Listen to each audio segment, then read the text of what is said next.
Retail महंगाई दर 3 महीने तक कम होने के बाद अगस्त में बढ़कर 7% पर पहुंच गई।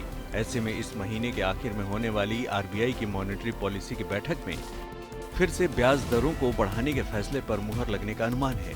एसबीआई ने अपनी एक रिसर्च में अनुमान लगाया है कि 28 से 30 सितंबर को होने वाली मौद्रिक नीति समिति की अगली बैठक में आरबीआई रेपो रेट में इजाफा कर सकता है।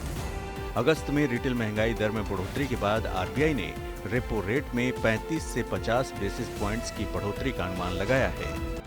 अगर एसबीआई का अनुमान सही निकला तो फिर महंगाई से निपटने की कोशिशों के तहत आरबीआई लगातार तीसरी बार रेपो रेट में इजाफा करेगा। इस बढ़ोतरी के बाद होम लोन के मौजूदा और नए ग्राहकों को सबसे ज्यादा झटका लगेगा। इसके साथ कार, कंज्यूमर और पर्सनल लोन के नए ग्राहकों को भी बतौर ईएमआई ज्यादा रकम चुकानी होगी। फेस्टिव सीजन में ब्याज दरों के बढ़ने से सेंटिमेंट्स निगेटिव होने का भी खतरा है। साथ ही घर, कार समेत किस्तों का सामान खरीदने वाले इसके असर से खरीदारी टालने का फैसला भी कर सकते हैं।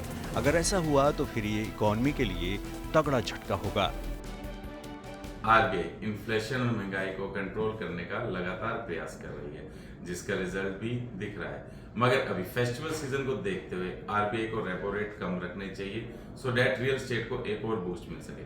क्योंकि 30 से 40 बेसिक पॉइंट इंक्रीज होते हैं तो इसका इफेक्ट इंटरेस्ट रेट पर पड़ेगा, जिससे होम बायर निराश हो गए और इन्वेंटरी स्टॉक भी रुक सकता है। रेपो रेट इंक्रीज किया जा रहा है बाय द आरबीआई, बट इस पे रेजिडेंशियल डिमांड पे कोई फर्क नहीं आएगा, बिकॉज पहले भी होम लोन रेट के इंटरेस्ट रेट बढ़े हैं और उससे डिमांड पे कोई इम्पैक्ट नहीं आया। बिकॉज ग्लोबली अगर आप देखो, यूएस में, कनाडा पे, हर जगह पे home loan rate, mortgage rate increase हुए हैं, बट ओवरऑल डिमांड पे कोई जबरदस्त इम्पैक्ट नहीं आया। इंडिया में बहुत यंग पॉपुलेशन है और उनकी आज की डेट में जो खरीदने की नीड है post Covid, housing sentiment, housing buying sentiment बहुत पैरामाउंट है। इस साल महंगाई ने देश और दुनिया पर इस तरह कहर ढाया है कि आरबीआई को इसे कंट्रोल करने के लिए रेपो रेट में इजाफे का विकल्प लगातार इस्तेमाल करना पड़ रहा है। आरबीआई ने 3 बार की बढ़ोतरी के बाद रेपो रेट को 1.4% बढ़ा दिया है। इस समय रेपो रेट 5.40% हो गई है।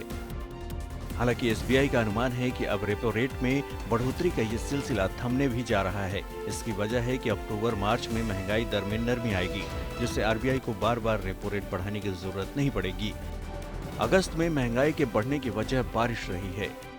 इससे कहीं बाढ़ आ गई तो कहीं पर सूखे जैसे हालात पैदा हो गए हैं। इसके चलते मॉनसून के बाद महंगाई में जिस तरह की कमी की उम्मीद थी वो धराशायी हो गई है। वीडियो पसंद आया तो हमें लाइक, कमेंट, शेयर और सब्सक्राइब जरूर करें।